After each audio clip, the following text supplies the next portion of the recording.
Bismillah, Assalamualaikum warahmatullahi wabarakatuh. Selamat pagi Solihah ya, semoga masih tetap semangat belajar. Nah, pada pagi hari ini kita akan belajar matematika. Pada pertemuan sebelumnya ya, di video sebelumnya Ibu sudah menjelaskan bangun ruang kerucut ya, pengertian bangun ruang kerucut, kemudian unsur-unsur yang ada pada kerucut, kemudian jaring-jaring kerucut, sifat-sifat kerucut, dan luas permukaan kerucut. Nah, udah Ibu jelaskan beserta contoh soalnya. Nah, pada pagi hari ini melengkapi penjelasan yang kemarin ya, penjelasan terakhir di bangun ruang kerucut, yaitu volume kerucut. Nah, volume kerucut anak solihah ini termasuk bagian dari limas ya, dimana bangun ruang limas ini memiliki titik puncak. Nah, yang membedakan kerucut dengan bangun ruang limas ini adalah terletak pada alasnya. Nah, alasnya ini berbentuk dengan lingkaran. Berarti nanti ketika kita ingin menggunakan rumus volume kerucut masih berkaitan dengan luas lingkaran ya, di mana luas lingkaran itu adalah pi r kuadrat. Nah, volume kerucut ini adalah rumusnya 1/3 dikali luas alas dikali tinggi kerucut. Nah, coba perhatikan pada gambar. Pada gambar volume kerucut ini terdapat unsur-unsur kerucut. Yang pertama tinggi kerucut. Nah, ini tinggi kerucutnya. Kemudian pada alas lingkaran ini terdapat jari-jari ya. Berarti kalau dari jarak dari sini ke sini itu termasuk diameternya. Kemudian apabila setengahnya itu termasuk dinamakan jari-jarinya, ini R ya. Nah, kembali ke volume. Nah, volume ini mempunyai rumus 1/3 dikali luas alas. Luas alas berarti kita masukin lingkarannya, luas lingkarannya, yaitu pi dikali r kuadrat dikali tinggi kerucut. Nah, ini tinggi kerucutnya. Nah, dengan begitu kesimpulan dari volume kerucut ini adalah mempunyai rumus 1/3 dikali pi r kuadrat dikali tinggi kerucut atau dikali T, dengan simbol V itu sama dengan volume, kemudian R itu sama dengan jari-jari lingkaran, kemudian pi menggunakan 3,14 atau 22/7 ya.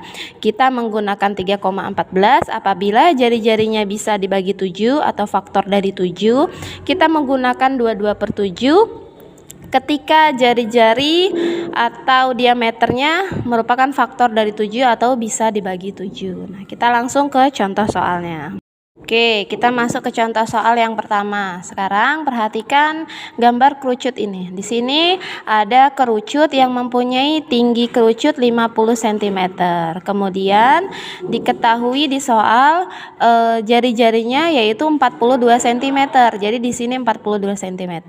Nah, kalau kita menjawab soal ya, selalu Ibu ingatkan, pertama itu selalu ditulis diketahuinya ya. Diketahui di soal itu apa saja yang diketahuinya. Nah, di soal ini diketahui R-nya yaitu 42 cm. Nah, dari sini ke sini 42 cm. Kemudian tinggi pada soal ini adalah 50 cm. Nah, karena jari-jari alas kerucut itu merupakan kelipatan 7 ya. 42 kan merupakan kelipatan 7 ya. 7 dikali 6 yaitu 42. Maka kita menggunakan pi-nya yaitu 22/7. Sudah diketahui, kita tulis, ditanyakan. Apa yang ditanyakan pada soal? Yang ditanyakan pada soal yaitu volume kerucut. Nah, volume kerucut kita tulis penyelesaiannya ya. Penyelesaiannya yaitu volume kerucut sama dengan, kita tulis rumusnya 1/3 dikali luas alas dikali tinggi, berarti sama dengan 1/3 dikali luas alasnya, alas lingkaran, yaitu pi dikali r dikali r, kemudian dikali tinggi kerucut. Nah, kemudian 1/3 dikali pi-nya ya, karena 42 faktor dari 7 atau bisa dibagi 7, kita gunakan 22/7 ya. Dikali pi 22/7, kemudian r kuadrat. R-nya tadi yaitu 42. Berarti 42 dikali dengan 42. Kemudian dikali dengan tinggi kerucut. Tinggi kerucut tadi pada soal yaitu 50 cm. Kita tulis 50 cm. Nah, Rumusnya sudah, kita masukkan angkanya sudah, berarti tinggal kita operasikan. Kita lihat pada soal, apakah ada yang bisa saling membagi? Kita lihat. Nah, di sini ada ya, 42 dibagi 7. Nah, 42 dibagi 7 yaitu 6. Berarti di sini coret. 7 bagi 7 1, 42 dibagi 7 yaitu 6. Nah, 40 dibagi 7 bisa. Kita lihat apakah ada lagi yang bisa kita bagi? Ternyata ada, 42 dengan 3.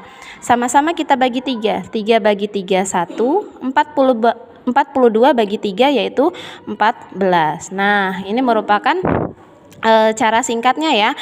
Nanti di akhir tidak perlu kita bagi lagi karena sudah kita bagi di awal ya. Jadi hasil baginya kita tulis lalu kita kalikan. Jadi setelah dibagi itu adalah 22 dikali 6 dikali 14 dikali 50. Nah, berarti 22 dikali 6 kita cari dulu hasilnya berapa dikali 14, hasilnya berapa dikali 50. Nah, menghasilkan 92.400 cm kubik. Nah, ingat kalau volume itu satuannya kubik. Kalau luas permukaan satuannya adalah kuadrat atau cm/2. Nah, kemudian sudah dikerjakan, kita tulis kesimpulannya. Jadi, volume kerucut tersebut adalah 92.400 cm kubik. Seperti itu penjelasan untuk contoh soal yang pertama. Oke, contoh soal yang kedua. Diketahui diameter sebuah kerucut. Nah, ini berarti diameternya ya. Diameternya ini adalah 60 desimeter ya, 60 desimeter dengan tinggi kerucut. Tinggi kerucutnya itu 40 desimeter. Tentukan volume kerucut tersebut. Nah, kita tulis dulu diketahui diameternya 60. Nah, kalau diketahui diameter 60, kita cari lagi jari-jarinya ya, bahwa jari-jari itu adalah setengah dari diameter. Maka 60 dibagi 2 atau 60 dikali setengah. Oke, 60 dikali setengah itu sama dengan 60 dibagi 2 sama dengan 30 desimeter. Ya, 60 dibagi 2 itu sama dengan 30 cm. Nah, sudah ketemu jari-jari. Tinggi, lihat tinggi pada soal. Tinggi pada soal ini adalah 45 desimeter ya, berarti tingginya sama dengan 40 desimeter. Kemudian kita cari pi. Kita lihat pi. Diameternya kelipatan 7 atau bukan? Apakah 30 bisa dibagi 7 atau bukan? Atau tidak? Kalau tidak bisa dibagi 7 maka kita gunakan 3,14. Ternyata 30 ini tidak bisa dibagi dengan 7 ya. Tidak ada 7 dikali berapa yang menghasilkan 30, itu tidak ada. Maka kita gunakan pi-nya itu 3,14. Kemudian ditanya volume kerucut. Volume kerucut ini kita tulis rumusnya. Tadi rumusnya adalah 1/3 dikali pi dikali R dikali T ya, sepertiga luas alas kali tinggi. Maka 1/3 dikali 3,14, pi-nya kita masukkan 3,14, kemudian kita kali dengan R-nya berapa tadi? 30. Kita tulis 30 dikali 30 dikali tingginya pada soal yaitu 45 desimeter. Nah, sudah kita tuliskan, rumus sudah kita tulis angkanya. Kita tinggal kalikan. 1/3 dikali 3,14 dikali 30 dikali 30 dikali 45. Kita lihat pada jawaban sebelumnya, apakah ada yang bisa dibagi dengan 3? Ternyata ada, 30 dibagi dengan 3. Sama-sama kita bagi 3. 3 bagi 3 1, kemudian 30 bagi 3 10. Nah, kita coret seperti ini. Nah, hasil baginya kita tulis, berarti 3,14 dikali 10 dikali 30 dikali 45. Ya, menghasilkan 42.390 desimeter kubik. Nah, jadi volume kerucut tersebut itu adalah 42.390 desimeter kubik. Nah, seperti itu untuk contoh soal. Kalau ada yang mau ditanyakan, entah itu proses perkaliannya atau asal usul angkanya munculnya dari mana, silahkan ditanyakan ya Nak ya. Bismillah, selanjutnya kita ke contoh yang ketiga ya nak ya. Nah, contoh ketiga ini Ibu ambil dari buku cetak kalian. Dalam satu soal ini diminta luas permukaan dan volume sekaligus. Nah, coba sekarang perhatikan contoh soal berikut. Perhatikan gambar di samping. Jadi di samping ini ada gambar topi, ya, ada gambar topi. Diketahui topi tersebut memiliki jari-jari 7 cm. Nah, ini jari-jarinya 7 cm. Kemudian tinggi topi kerucut, nah ini tingginya itu adalah 24 cm. Nah, kemudian panjang garis pelukisnya, ini panjang garis pelukisnya adalah 25 cm. Nah, ditanyakan luas permukaan atau kertas yang digunakan untuk membuat topi. Jadi topi ini akan dibuat kertas membungkus, ya, dikasih hiasan. Nah, itu secara tidak langsung ditanyakan luas permukaannya atau luas kertas yang akan digunakan untuk membungkus topi tersebut. Nah, karena luas kertas yang digunakan, ya, jadi dia hanya menutupi saja, menutupi bagian bidang lengkungnya saja, ya, dan tidak menggunakan alas, ya. Jadi ini bolong, karena kan topi tersebut akan digunakan, jadi bagian alasnya ini bolong. Nah, kurang lebih seperti itu.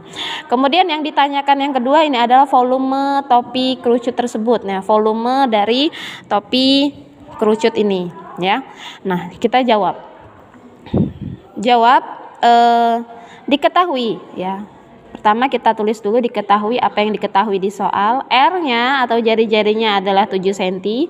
Kemudian tingginya adalah 24 cm. Kemudian S-nya ini adalah garis pelukisnya. Nah, garis pelukisnya adalah 25 cm, ya. A ditanyakan A luas permukaan, B volume. Nah, luas permukaan, perhatikan. Karena luas permukaan adalah bagian bidang lengkungnya, maka rumusnya adalah Pi dikali R dikali S, ya, Pi RS. Pi karena Pi-nya adalah 7, ya, kelipatan 7 bisa dibagi 7, maka kita menggunakan 22/7. Jadi Pi 22/7 dikali R-nya jari-jarinya 7 dikali S-nya adalah 25. Kita masukkan semua angka-angka yang diketahui. Nah, 7 dibagi 7 ini 1, ya. 7 dibagi 7 1, berarti 22 dikali 25. Kita kalikan 22 dikali 25 ini menghasilkan 550 cm². Nah, seperti itu untuk jawaban yang A, ya, luas permukaan kerucut. Nah, kenapa rumusnya seperti ini? Karena yang diketahui, yang ditanyakan ini hanya bidang lengkungnya saja, karena topi ini bagian alasnya itu bolong, ya, kan akan digunakan kepala untuk masuknya kepala. Jadi bagian alasnya tidak perlu dihitung, maka dia berubah rumusnya menjadi Pi RS atau Pi dikali R dikali S, seperti itu, ya, untuk jawaban yang pertama. Sekarang kita lihat volumenya. Nah, volume ini adalah 1/3 dikali Pi R kuadrat kali T, maka 1/3 dikali 22/7 Pi-nya, kemudian R kuadrat berarti 7 dikali 7, T tingginya adalah 24. Nah, kita lihat apakah ada yang bisa dibagi. 7 dibagi 7 1, ternyata ada lagi yang bisa dibagi. 24 dibagi 3 yaitu 8, ya, sama-sama dibagi 3. 24 bagi 3 8. Nah, kita kalikan hasil baginya tadi. 22 dikali 1, ya, 1 tidak perlu kita tulis, kemudian dikali 7, kemudian dikali 8. Nah, menghasilkan 1232 cm3. Nah, kesimpulannya, jadi luas permukaan dari topi tersebut atau kertas yang diperlukan untuk menutupi topi tersebut adalah 550 cm² dan volumenya adalah 1232 cm3. Nah, itu tadi contoh-contoh soal, ya, ada 3 contoh soal yang Ibu berikan. Nanti setelah ini kita latihan, dan kalau ketika kalian memperhatikan atau menyimak video ini ada angka yang dirasa kurang paham asal usulnya dari mana atau caranya yang kurang jelas, bisa langsung ditanyakan ke Ibu melalui Japri, ya nak, ya. Sekian penjelasan dari Ibu. Syukron, jazakumullahu khairah. Ibu akhiri. Wassalamualaikum warahmatullahi wabarakatuh.